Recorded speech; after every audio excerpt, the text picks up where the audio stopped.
പഹൽഗാം ഭീകരാക്രമണ പശ്ചാത്തലത്തിൽ സംസ്ഥാനങ്ങൾക്ക് നിർദ്ദേശങ്ങളുമായി കേന്ദ്ര ആഭ്യന്തര മന്ത്രാലയം. സിവിൽ ഡിഫൻസ് തയ്യാറെടുപ്പുകൾ പൂർത്തിയാക്കാനാണ് നിർദ്ദേശം. മറ്റന്നാൾ സമഗ്രമായ മോക്ക് ഡ്രില്ലുകൾ നടത്തണം. വ്യോമാക്രമണ മുന്നറിയിപ്പ് സൈറണുകൾ സ്ഥാപിക്കണമെന്നും നിർദ്ദേശമുണ്ട്. ബൽറാം നെടുങ്ങാടി ശ്രീനഗറിൽ നിന്ന് മറ്റു വിവരങ്ങൾ നൽകും. ബൽറാം, മുൻകാലങ്ങളിൽ നമ്മൾ നടത്താറുള്ള അല്ലെങ്കിൽ ആ നിലയ്ക്ക് ഉള്ള തയ്യാറെടുപ്പുകൾക്കപ്പുറത്തേക്ക് സംസ്ഥാനങ്ങൾ കൂടി ജാഗ്രത പാലിക്കണം. സിവിൽ ഡിഫൻസ് തയ്യാറെടുപ്പുകൾ അത് എങ്ങനെയാണ് വ്യോമാക്രമണ അത്തരമൊരു ഭീഷണി ഉണ്ടായാൽ അതിനെ നേരിടേണ്ടത്? ഒരു എയർ റെയ്ഡ് ഒക്കെ വന്നാൽ അതിനെ കരുതിയിരിക്കണം എന്നാണല്ലോ കേന്ദ്ര സർക്കാർ പറയുന്നത്. അത് വളരെ പ്രധാനപ്പെട്ട നിർദ്ദേശമാണല്ലോ സംസ്ഥാനങ്ങൾക്ക് ഇപ്പോൾ നൽകിയിരിക്കുന്നത്, അല്ലേ?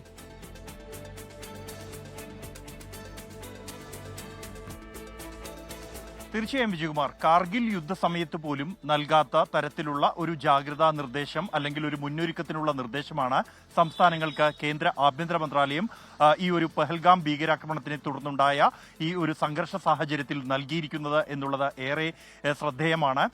നേരത്തെ കഴിഞ്ഞ വർഷങ്ങളിലുണ്ടായ ഭീകരാക്രമണങ്ങളുടെ തുടർ നടപടികൾ സ്വീകരിച്ച ഘട്ടങ്ങളിലൊന്നും തന്നെ ഇത്തരത്തിൽ ഒരു നിർദ്ദേശം മറ്റ് സംസ്ഥാനങ്ങൾക്ക് നൽകിയിരുന്നില്ല.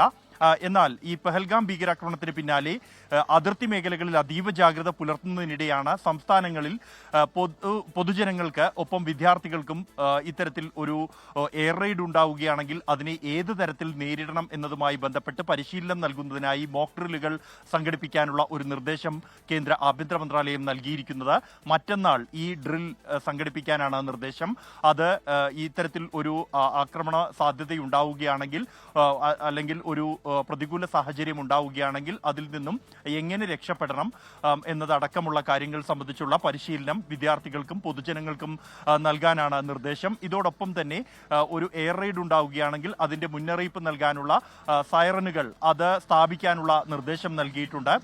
സമാനമായി തന്നെ മറ്റ് രാജ്യത്തെ പ്രധാനപ്പെട്ട ഇൻസ്റ്റാളേഷനുകൾ അതോടൊപ്പം തന്നെ തന്ത്രപ്രധാനമായ ഇടങ്ങൾ എന്നിവയെല്ലാം തന്നെ ആദ്യഘട്ടത്തിൽ തന്നെ ഒളിപ്പിക്കാൻ ആവശ്യമായ പരിശീലനവും ഈ മോക്ക് ഡ്രില്ലിൽ ഉൾപ്പെടുന്നു എന്നുള്ളതും ഏറെ പ്രധാനപ്പെട്ട ഒരു നടപടി തന്നെയാണ്.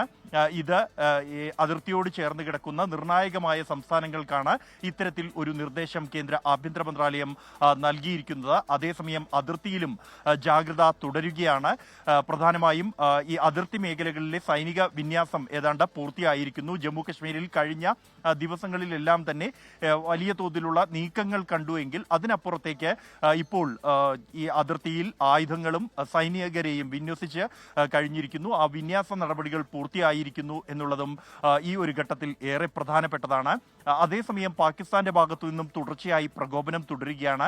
11ാം ദിവസവും ഇന്ത്യൻ പോസ്റ്റുകൾക്ക് നേരെ 8 പോസ്റ്റുകൾക്ക് നേരെ പാകിസ്ഥാൻ വെടിയുതിർത്തു. ഒപ്പം തന്നെ ഈ പഹൽഗാമിന് ശേഷമുള്ള സാഹചര്യം ചർച്ച ചെയ്യുന്നതിനായി ഇന്ന് പാകിസ്ഥാന്റെ അസംബ്ലി പാർലമെന്റ് യോഗം ചേർന്നിരുന്നു. ഈ ഒരു സമ്മേളനം ഇന്ത്യക്കെതിരായ ഒരു പ്രമേയമാണ് പാസാക്കിയിരിക്കുന്നത്. ഒപ്പം തന്നെ പാകിസ്ഥാനുള്ള ജലം റദ്ദാക്കുന്നത് ഒരു യുദ്ധ നടപടിയായി കണക്കാക്കുമെന്നാണ് ഈ ഒരു പ്രമേയത്തിന്റെ ഉള്ളടക്കം എന്നുള്ളത്. കടുത്ത നടപടി ഇന്ത്യ സ്വീകരിച്ച ഒരു പശ്ചാത്തലത്തിലാണ് ഇത്തരത്തിൽ ഒരു പാകിസ്ഥാൻ പറയുന്നത് ഈ ജലം തടയാനുള്ള ഏതൊരു ശ്രമവും യുദ്ധ നടപടിയായി കണക്കാക്കുമെന്നാണ്. ഇപ്പോൾ ഈ ദിവസങ്ങളിൽ ഇന്നൊക്കെ വാർത്താ ഏജൻസികൾ നൽകുന്ന ചെനാബ് നദിയുടെ ദൃശ്യങ്ങളിൽ ഈ ജമ്മു കാശ്മീരിന്റെ ഭാഗത്ത് തന്നെ നദി ഒഴുകുന്നതിനനുസരിച്ച് വെള്ളം വളരെ കുറഞ്ഞാണ് ഒഴുകുന്നത്. അപ്പോൾ പാകിസ്ഥാനിലേക്ക് ഒഴുകുന്ന ഭാഗത്ത് ഏതാണ്ട് പൂർണ്ണമായും ജലം ആ നദിയിലൂടെ ഒഴുകാത്ത അവസ്ഥയിലായിരിക്കും. കാരണം അണക്കെട്ടുകളിൽ നിന്നുള്ള വെള്ളം ഒഴുക്കിവിടുന്ന ഷട്ടറുകൾ അടച്ചത്. അപ്പോൾ അതിൻ്റെ റിസൾട്ട് ഇതിനോടകം പാകിസ്ഥാന് എത്തിയിട്ടുണ്ട്. കാരണം ആ നദി വരണ്ടിട്ടുണ്ട്. നേരത്തെ ഉപഗ്രഹ ചിത്രങ്ങൾ വന്നതാണ്. അതിലും മോശമാണ് ഇപ്പോൾ. കാരണം അന്ന് ഒരു ഷട്ടർ തുറന്നിരുന്നത് കൂടി അടച്ചിട്ടുണ്ട്.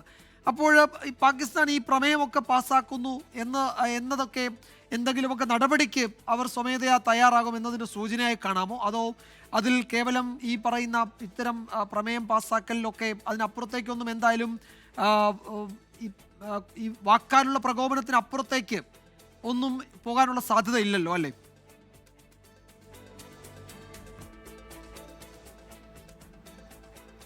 വിജയകുമാർ, ഇന്ത്യ ഈ പഹൽഗാം ഭീകരാക്രമണത്തിലെ പാകിസ്ഥാന്റെ പങ്ക് തിരിച്ചറിഞ്ഞ ഉടൻ തന്നെ നടത്തിയ ആദ്യ പ്രഹരം എന്നുള്ളതാണ് ഈ സിന്ധു നദീജല കരാറിൽ നിന്നും റദ്ദാക്കാനുള്ള ഒരു തീരുമാനം എന്നുള്ളത്. അത് ആദ്യ മണിക്കൂറുകളിൽ തന്നെ പാകിസ്ഥാന് വലിയ തോതിലുള്ള ആഘാതം പാകിസ്ഥാന്റെ കാർഷിക മേഖലയിൽ ഏൽപ്പിച്ചിരിക്കുന്നു.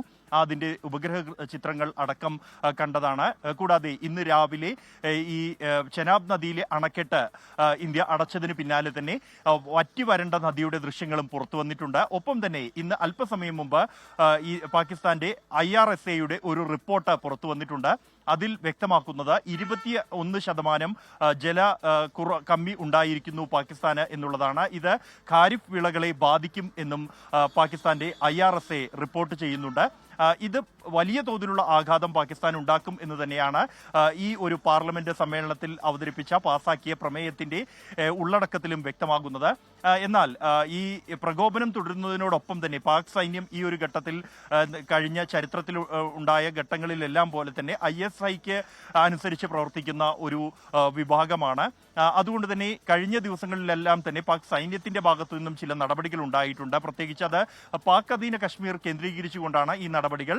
അവിടെയുള്ള സ്കൂളുകൾ, മദ്രസകൾ അടക്കമുള്ളവ അടച്ചിരിക്കുന്നു. ബാങ്കുകൾ അടക്കമുള്ള സ്ഥാപനങ്ങളും അടച്ചിട്ടിരിക്കുകയാണ് അനിശ്ചിതകാലത്തേക്ക് ഇത്തരം ഒരു സാഹചര്യത്തിൽ. കൂടാതെ പൊതുജനങ്ങൾക്കുൾപ്പെടെ ആയുധ പരിശീലനം നൽകുന്ന ഒരു സാഹചര്യമുണ്ട്. കൂടാതെ ചില സൈനിക നീക്കങ്ങളും നടത്തുന്നുണ്ട് എന്നാണ് പുറത്തുവരുന്ന റിപ്പോർട്ടുകൾ വ്യക്തമാക്കുന്നത്. എന്നാൽ വിജയകുമാർ സൂചിപ്പിച്ച പോലെ തന്നെ അതിനപ്പുറത്തേക്കൊരു നടപടിക്ക് പാകിസ്ഥാൻ ഈ ഘട്ടത്തിൽ ധൈര്യപ്പെടുമോ എന്നുള്ളതും സംശയമാണ്. കാരണം ചരിത്രത്തിലെ ഏറ്റവും മോശം അവസ്ഥയിൽ പാകിസ്ഥാൻ നിൽക്കുന്ന ഒരു സമയമാണ് ഇത്. അത് രാഷ്ട്രീയ രംഗത്തായാലും സൈനികപരമായും അടക്കമുള്ള മേഖലകളിലെല്ലാം തന്നെ പാകിസ്ഥാൻ കടുത്ത പ്രതിസന്ധി നേരിടുന്നുണ്ട്.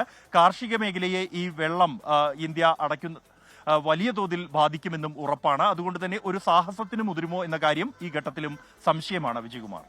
യെസ്, ബൽറാം സൂചിപ്പിച്ചതുപോലെ ഇനിയിപ്പോൾ അതൊരു വെല്ലുവിളിയാണെങ്കിൽ ആ വെല്ലുവിളി അതേ നിലയിൽ ഇന്ത്യ നേരിടുന്നുണ്ട്. കാരണം ഈ സിന്ധു നദീജല കരാർ അതിൽ നിന്ന് അത് മരവിപ്പിച്ചതിന് പിന്നാലെ അതിന് തുടർ നടപടികളിലേക്ക് കൂടി ഇന്ത്യ കടന്നിട്ടുണ്ട്. ചെനാബ് നദിയിലെ ജലമൊഴുക്കിനെ ആ തീരുമാനം ബാധിച്ചിട്ടുണ്ട് എന്നതാണ് ഇന്ന് വൈകിട്ടൊക്കെ വന്ന വാർത്താ ഏജൻസികൾ നൽകിയ ദൃശ്യങ്ങളൊക്കെ വ്യക്തമാക്കുന്നത്. പാകിസ്ഥാന്റെ ഭാഗത്ത് ആ നദിയിൽ തീരെ വെള്ളമില്ല. ആളുകൾ നദിയിലൂടെ ഇറങ്ങി നടക്കുന്നതൊക്കെ ആ ദൃശ്യങ്ങളിലുണ്ട്. അപ്പോൾ ഈ പ്രകോപനപരമായ പ്രസ്താവനകൾക്കപ്പുറത്തേക്ക് നടപടികൾ പാകിസ്ഥാന്റെ ഭാഗത്തുനിന്നുണ്ടാകുന്ന പ്രകോപനപര പ്രസ്താവനകൾ അവഗണിച്ചുകൊണ്ട് തന്നെ തുടർ നടപടികളുമായി ഇന്ത്യ മുന്നോട്ട് പോകുന്നുണ്ട് എന്നതാണ് പുതിയ തീരുമാനങ്ങളൊക്കെ വ്യക്തമാക്കുന്നത്. ബൽറാം നെടുങ്ങാടി ശ്രീനഗറിൽ നിന്നാണ് വിശദാംശങ്ങൾ നൽകിയത്.